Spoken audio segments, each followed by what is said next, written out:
very passionate address from the point of view of the Australian Solar Council, a group that supports solar manufacturers and retailers. Now, it should have been evident to you, microphones, thank you. It should have been evident to you at the start, but please let me just clarify that I don't, as the MC, represent either the federal government or the ACT territory government's words, and you should, of course, make up your own minds about those things that you hear. But as John said, the media is indeed a filter for information, and it's also a critical filter, a filter that challenges what it hears and it asks questions. And so it's in that context that I now introduce our third speaker today. Our third speaker is Mr. Julian Fitzgerald. Julian is a federal parliamentary press gallery journalist and he works for Claireville Press. Born in Canberra, he studied political science and English literature at the Australian National University before becoming a journalist. His published books include Lobbying in Australia and also You Can't Expect Anything to Change If You Don't Speak Up, which is the only up-to-date guide to the lobby industry in Australia, and another book called Inside the Parliamentary Press Gallery, Seeing Beyond the Spin, which looks at the press gallery from its transfer to the new Parliament House back in 1988 right through to the present day. His new book is called On Message, Political Communications of All 28 Australian Prime Ministers.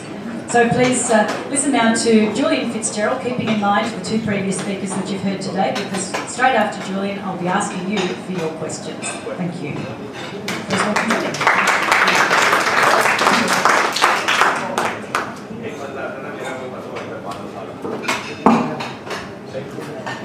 Well, good afternoon, ladies and gentlemen. Thank you for the opportunity of speaking today. Can you all hear me? Is that all right? Loud enough?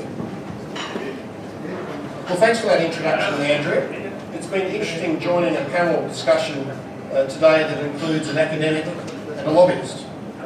Andrea and I, of course, come from a journalistic profession slightly more popular and trusted than used car salesmen and, unfortunately, politicians. Sorry, Brendan. We're just above both those groups of people. As a journalist, it is fascinating to listen and learn, and I think we all here have today listened a lot and learned more about RET in the future of Canberra and what the federal government is doing, and thank you for letting us know about that, Andrea, and then obviously what the ACT government is doing. Although I see that there's no one here from the Greens Party or the Labor Party, but I do know that Brendan has taken time out of his day to be here. So that's interesting that Brendan thinks it is important to learn about the future of Canberra. Now, they say every man's home is his castle, and no doubt the wood fire heating bills of the past must have been considerable, what with the rising costs of peasant labour and endless battles combating rising dam. Growing up in the green fields of 1960s Canberra, I recall my father discussing solar energy. He marvelled at the first solar garages that were constructed by Canberra builders.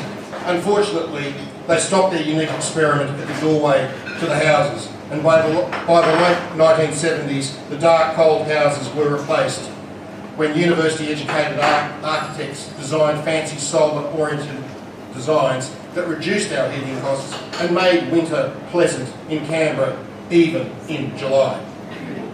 But now those world first solar carports are almost lost, but you can still glimpse a few attached to the old Mr. Fluffy houses if you're quick, before they are all knocked down by the government at a cost, I think we learned today in the Canberra Times, of $300 million for the taxpayer.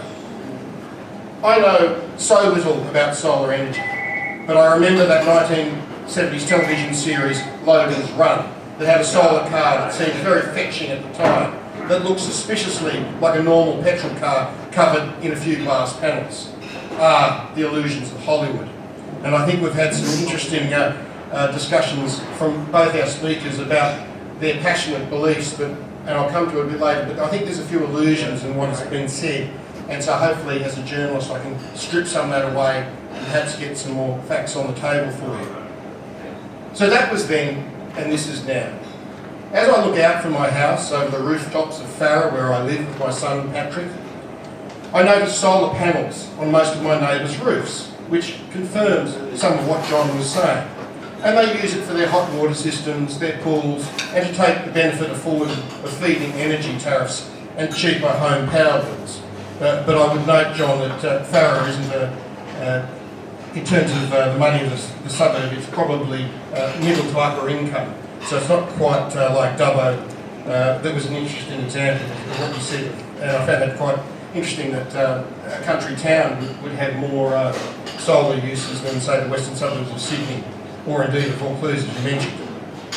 So basically, I think my family in Farrer feels oddly left out. After all, a new poll released by Essential Research has recently found that 70% of Australians want more emphasis put on solar power generation. And I think that, as Igor mentioned, over 1.2 million Australian homes have installed solar power. So I must look into this for my family as well to help reduce our power bills. Listening to John and Igor has been most refreshing for a jaded, old-fashioned print journalist, barely able to comprehend the massive changes in my own industry, let alone the advancements of new technology for solar energy and the RET issues. As you all know, Australia's energy mix and the public policy settings have been contentious political issues for years that have undone 3 Prime Ministers and 1 opposition leader. Climate change and greenhouse gas emissions have become the new buzzwords around Canberra. I read with interest, but ignored some of the mathematics of Igor's exciting ANU PowerPoint presentation, Hedging Financial Risk for Solar Power Generators. It's a PowerPoint presentation that's on, you can Google it, as I did, and enjoy reading the 28 slides. What I found most interesting was his maps of Australia and his detailing of how he could power all our energy needs from a small part of the Northern Territory. What a boon for the Indigenous population there if they could enhance the power that his PowerPoint presentation was talking about. Of course, what the presentation didn't highlight was the billions in dollars of transmission costs that would be required to move the energy from the Northern Territory to, say, its use, for example, in the Canberra suburb of Farrer. And of course, one of the real questions then of creating that energy source in the Northern Territory would be, how do you then store it? And I think he was then later on talking about sort of, if we have all this energy ourselves, there's limited security risks around the world, but why not, for example, importing oil from the Middle East, etc. But of course, wherever you store that facility then becomes a possible target anyway. So it's a bit of a moot point talking about the cheapness of, say, importing oil versus billions of dollars invested in a remote Northern Territory Indigenous community. But I like the science behind what he was saying, and I like the fact that there are people out there like him at the ANU, and I think, as John mentioned, it's great that there's a history of a lot of scientists in Australia that are getting behind the solar industry for generations, and perhaps, John, as you were right, we have simply failed to commercialise that well enough. Now, as many of you are aware, certainly in the eastern states, over recent years, we've seen a massive overinvestment by power companies. This is often referred to as gold plating of the transmission and distribution networks that have driven your home energy prices higher. It is the power generators, the network operators, and the major retailers who have benefited most from these increased costs. And indeed, John regaled us about the shock that his part-time pensioner mother and father found when they opened the bill to find $2,500 of costs. I think we can all agree that what we want and require are lower prices. And I think it's important here that it is good, as Igor was saying, to be aspirational, to want to be a solar capital, indeed the solar capital of Australia or even the world.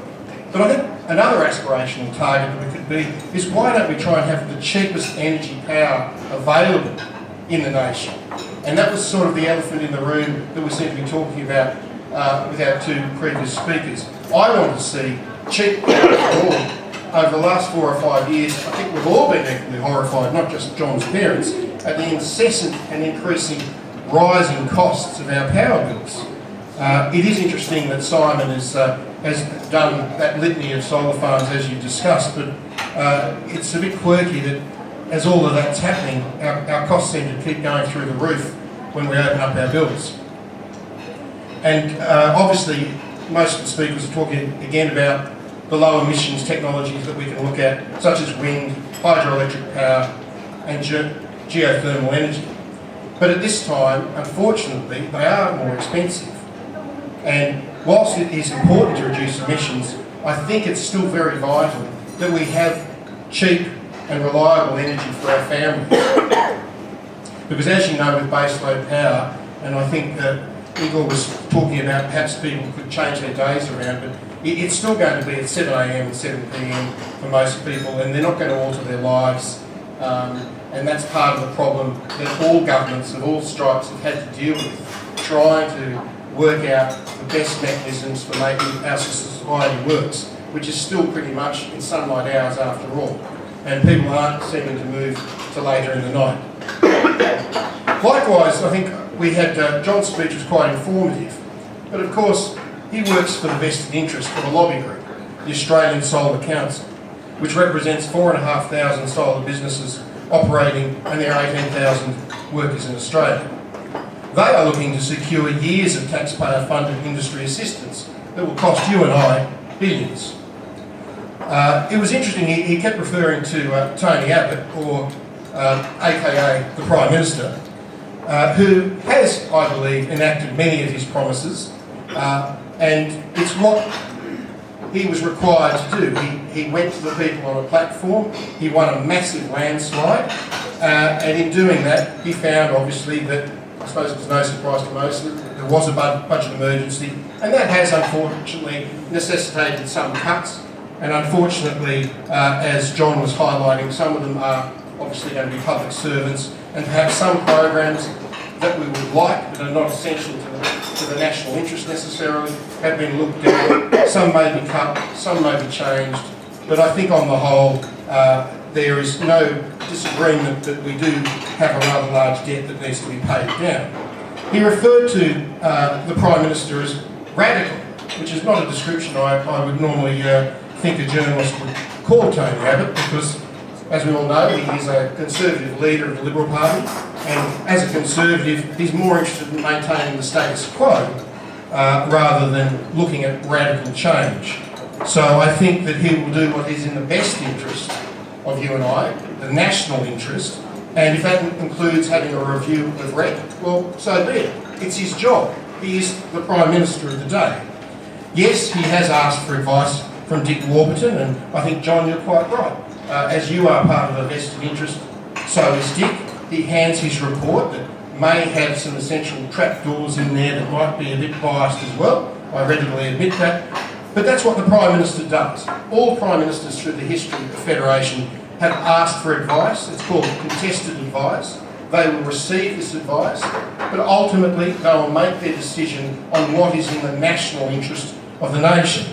And obviously he'll take the advice of Minister Hunt, who I think was just recently on television as well, arguing about the 20% REC scheme and the fact that the quirk in the legislation is part of the problem. Indeed, it was poorly worded, and that is what the Abbott government is so concerned about, is that if they let this scheme run unchecked, it would actually end up being, I think, about 26 or 28%. And all they're talking about at the moment, my understanding as a journalist, is that they just want to simply keep it to 20%. So to me that seems that they are asking for further information, and they will make a decision that is in the national interest. Now, I suppose we were talking about REC, but my understanding from some of the experts I spoke to during the week, and some of them are actually labour scientists, etc., but they were saying that REC makes energy sometimes more expensive. It involves heavy subsidies for inefficient energy generation. And they use the example to me of rooftop solar in residential homes. They see it as a distortion, a large distortion of the market, and that is only going to increase over time and actually makes electricity more expensive for everyone. And of course what Tony Abbott wants to do is reduce the cost of electricity. One of the reasons why they got rid of the carbon tax was to reduce the costs to the average consumer. And I think every family is grateful in some ways that has occurred. That is what they voted for. That is what the government has finally done. And I think John seems to sort of bemoan that, which I find quite strange. But again, he represents an industry that has a benefit in seeing various vehicles retained. So really, most of the benefits often accrue to people who are middle class and they can afford to have solar panels on their rooftops. So I was a bit surprised by the Dubbo assertion, but I would certainly look into that to see that that is what's happening across Australia, unless there's a quirk about Dubbo that I'm unaware of. But one must always weigh and measure the facts that lobbyists are giving you. They always tend to be a bit hysterical and they want to try and shift your votes and influence election outcomes.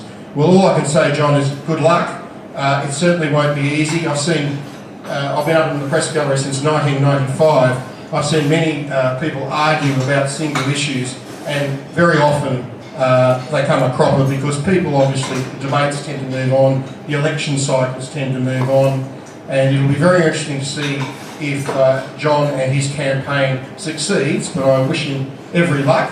Having analysed lobby groups in my first book, most of them, 150, spent an average of $6 million a year on lobbying the federal government, and a national campaign would cost about $7 million to run over about a 6-week period. So hopefully John has some deep pockets and will be able to raise the $7 million to make it a truly national campaign in presumably 2016. He also spoke briefly about the $900,000 fossil fuel donations to the Liberal Party, which I found interesting, but he made no mention of the donations to the Labor Party, and knowing donations as I do, I would assume that about 900,000 would have gone to the Labor Party as well, John, so you might want to sort of mention that as well at the same time, just to be fair. So there was a bit of talk here about research and development. Now, I understand that most of the research and development, a lot of it occurs in Germany and the United States, and I think as many of our speakers said that a lot of the low-cost manufacturing places like China are the ones that are creating the panels that you see on the homes around Canberra. So when he talks about 18,500 jobs, I suppose many of those jobs from those small businesses are people putting the panels up on the roofs, not so much the high-end technological jobs, which are obviously in Germany and the United States. And I think somebody did, I think it was John who mentioned the fact that it is true, business, big business, small business, don't like to see legislation change. Unfortunately for journalists, it's in our interest to see legislation change and makes it more interesting. But I mean, look, we've got a politician here in Brendan, and I can tell you I've met a lot of politicians, as has Andrew, and I'm sure as has John, and most of them do have the people's interests at heart, and they do try and come up with what are workable solutions. It's not always fair to the vested interest, I admit, but that's not necessarily bad. The politicians, we elect them to make decisions. That's what Tony Abbott's going to do. Brendan is one of the people, and I'm sure he's happy to talk to you today later on. That's what they're elected to do, is make decisions to drive down, hopefully, the costs of power and make sure that everyone can have cheaper power. And I'm sure that Hunt will do what is in the national interest as well. So even me, a Luddite, with my limited knowledge on solar power and RET issues, has learned a lot today. And now it's, I suppose, as John said, up to our Senate with Labor, the Greens, the Palmer United Party and some of the independents to negotiate with the elected government. I appreciate the time of our speakers today. Thank you for inviting me to address this forum, and I intend to learn more about solar and hope that we can all benefit from cheaper power prices in our homes. Thank you.